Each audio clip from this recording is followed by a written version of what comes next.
Hey guys, Kev here, and I want to do my full review on the Demko AD 20.5. So I've had this knife since Blade Show. It's been a couple weeks, and I've had an AD-20 in the past, so I have a lot of experience with this format, and I'm sure I can give my honest full review right now. I don't feel like I need more time with it, and spoiler alert, it's fucking good. Got a little LaCroix here. I'm really digging the tangerine lately. So yeah, guys, Demko knives AD 20.5. Picked this up at Blade Show when I was there. This is serialized from Blade Show number 94 of 100. Originally, when these were announced and came out, I was not intrigued. I really like the idea of the size being much smaller and thinner than the original AD-20. But Grivery and Aus 10A kind of put me off. And Taiwan made, and I really just wished they would make this in a MG version, which basically, if you don't know, means it's a custom from Demko, and then it's machine ground. So they sell those for like $425. And then they have hand ground ones, which are the full customs, and those are like 800 bucks. That's starting. So what I wanted was this, you know, with G10 and an MG blade for like $425. I would have loved to get one of those. I just could not get my hands on one. They do make them. I just haven't been able to get one as of yet. And I think I pissed John Demko off bugging his ass about it. So I'm just going to give up at this point. And if I come across one, I come across one. You know what I'm saying? But when we were at Blade, Kyle and I both, actually, D2M Knives and Gears, shout out to my brother, we were there together. We both picked up one of these for somebody else. So I got this version, he got the Shark's Foot, and we got them for other people. I got mine for Chris Grady. Shout out to Grady's Gear, great dude, check out his channel. And he got his for CJ Miller, Miller Knife Works, fantastic custom fixed blade guy. Check him out, really cool dude. And that night we were sitting in the hotel playing with them, and we were like, all right, yeah, we got to get one ourselves, right? So the next day, luckily they still had them, and we each got a clip point version. I preferred the clip point because it has more blade, and it looks better in my opinion.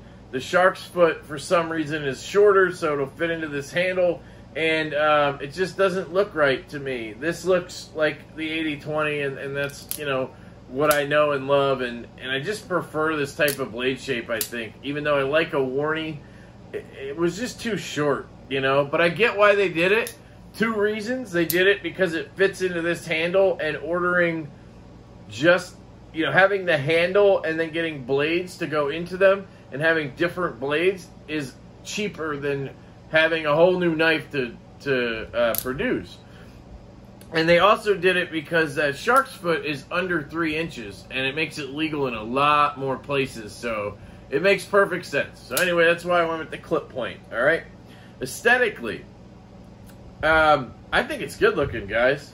You know, I'm not the biggest fan of Grivery. I usually would sit here and hate on the fact that it's plastic, but they did such a good job, and just the overall package is so good that I overlook it, honestly.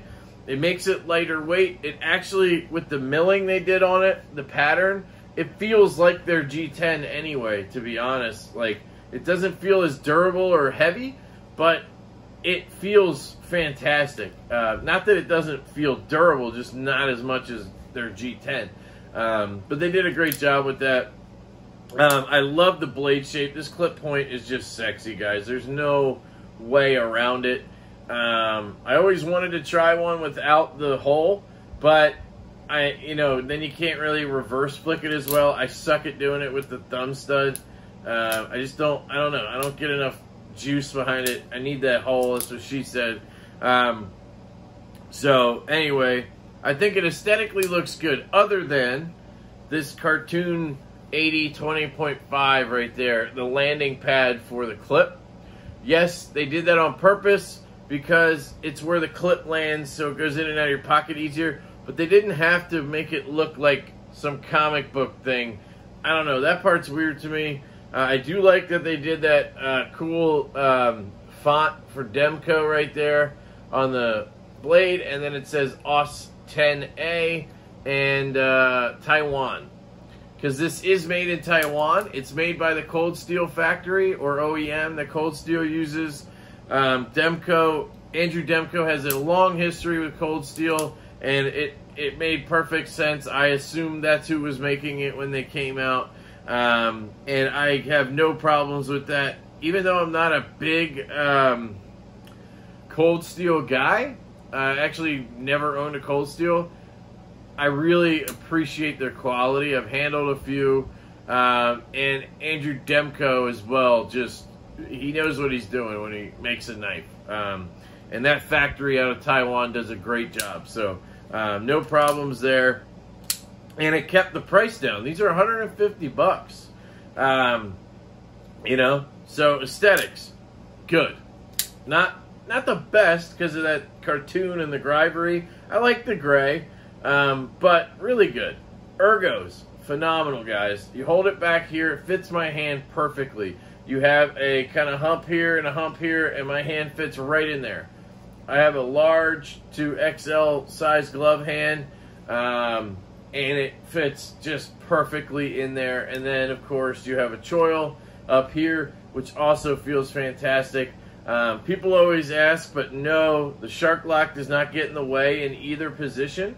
When I'm back here, I kind of ride up onto this jimping, which is, it's kind of in the vein of Liang Ma's Razorback jimping. It's like kind of aimed, like the ridges are aimed back, so when you push forward on your thumb, it really bites. But when you pull back, it doesn't. It's interesting. I really like it. But that's kind of where my thumb lands, like this, right? And then when I'm choked up, it's even farther forward, but still on the jimping. This is an example of good jimping because it actually works in both grips. You know, you don't lose the jimping when you choke up like a lot of times you do on knives. So the ergos, I think, are fantastic on this knife. Carry. So this is an interesting one. I do want to note that this knife comes with fantastic packaging. It comes in a really nicely made, thick box. And that comes off. It's got really cool artwork on it with the shark and everything. And then in there is a pouch with a patch. I believe it's a patch. Also with cool artwork. And then that zips open, I'm pretty sure, or it folds up. Velcros, one or the other. It has 2 slots and another pocket where they have an extra clip. And guess what? It's a lefty clip. So you can do what I did and flip the clip. Well, not flip it, but take the righty one off and put the lefty one on. I think that's fantastic. I really appreciate that as a lefty. It carries pretty good. So this much sticks out, which isn't ideal. But for me, on this, it's better than the 80-20. The 80-20, it seemed like a lot more was sticking out of your pocket because it's, you know, enlarged. It's the same design, but bigger. So it just is going to stick out more, right? The clip is not perfect. So I have found, for me personally, that it doesn't have enough clearance here. Once it gets in, it's fine. But it doesn't always want to jump into my pants.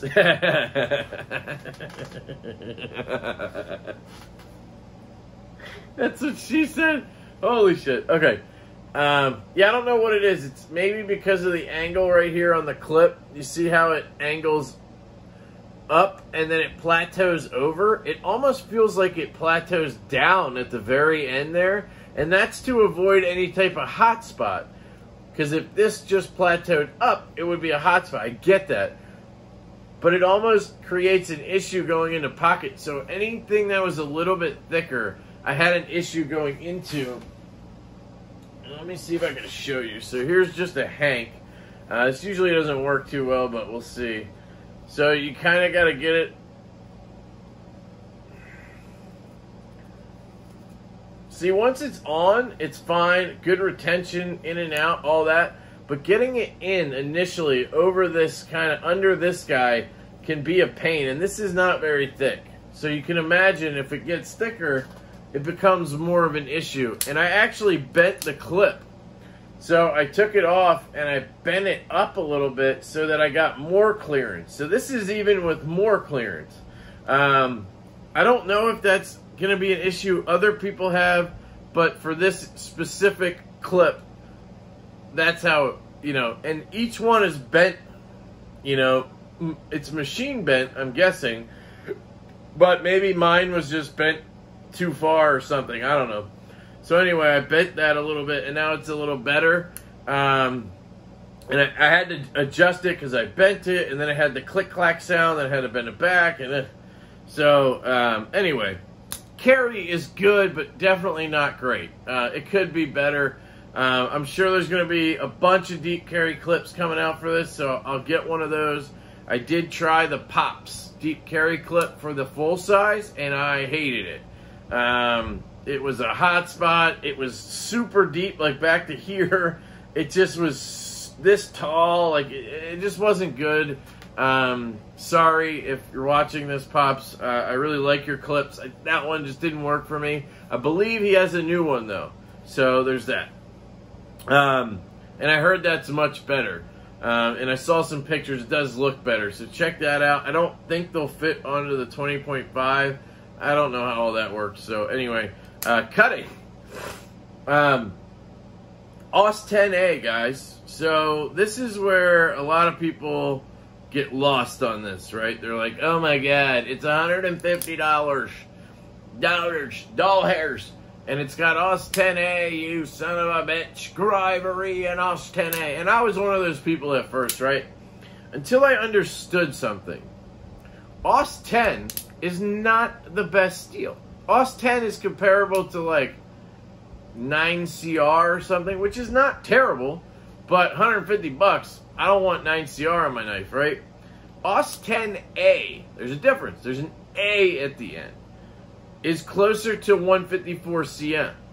And that's a perfectly acceptable, well-used, very popular stainless steel with good edge retention, good toughness, all the good aspects. It's a great steel that was used, unless I'm mixing it up with 154 CM and I don't know, whatever. CPM 154.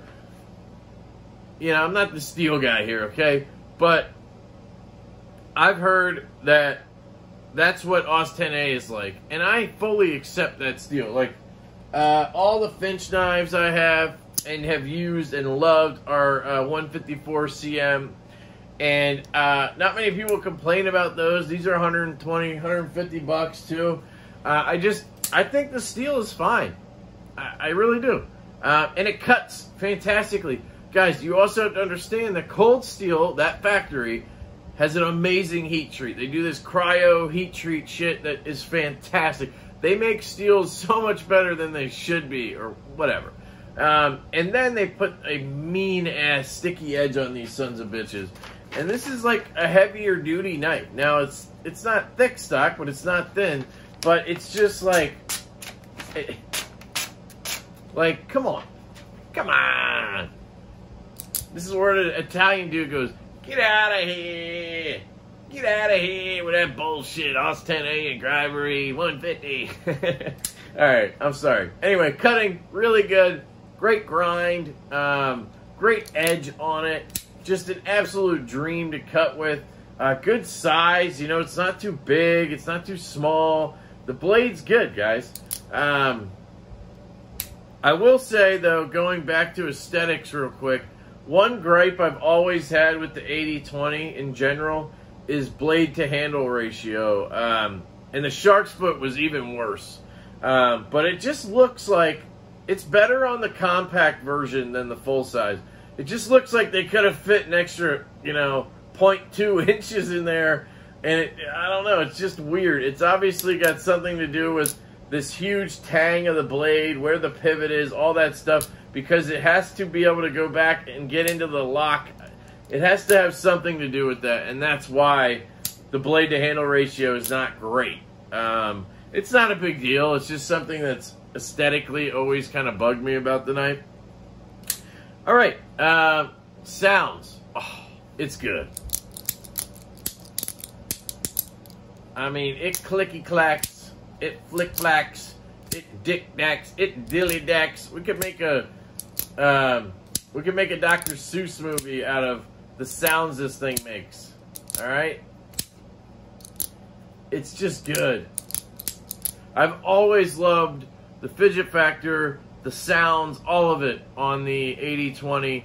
It all translates to the 20.5. It has a gun feeling to it. I've said this from when I got my first 8020. It sounds like a firearm. Just the way the things click and clack and lock into place. It just has that feel. And when I got my 8020 originally back last summer from the factory, man, it even had a gun smell to it. Like whatever oil they used in there or the machining, it just smelled like a gun. I don't know if you've ever cleaned a gun or fired a gun, and then it just has a distinctive smell. And that's what it smelled like. God, it's sexy. It just makes me feel like a man. All right? So anyway, sounds are good. Action, guys. It's just ridiculous. For me personally, my size hand, again, large to XL, you know, somewhere in there. Or if you talk Kyle Lamphere, baby hands. It is better than the 8020, the action, because of the size. I have better control. I can get to the flick a lot easier. I had trouble flicking the 8020. I really had to power it out to get it to go past this Shark Lock spring, right? It has a compression spring in there that wants to suck it in, kind of like an Axis lock, right? Here's a bug out. Those springs, those Omega springs, want to suck that blade back in. So when you flick it, you got to get past that, right? And this is a very similar design. It has a spring, and it wants to suck it back in. So you have to get enough energy to get past that. Once it gets past that, where it wants to suck it in, like right here, you'll see it's very loose. It's not like there's any spring tension on it at that point, especially if you're not holding the lock, or if you are, it'll just drop.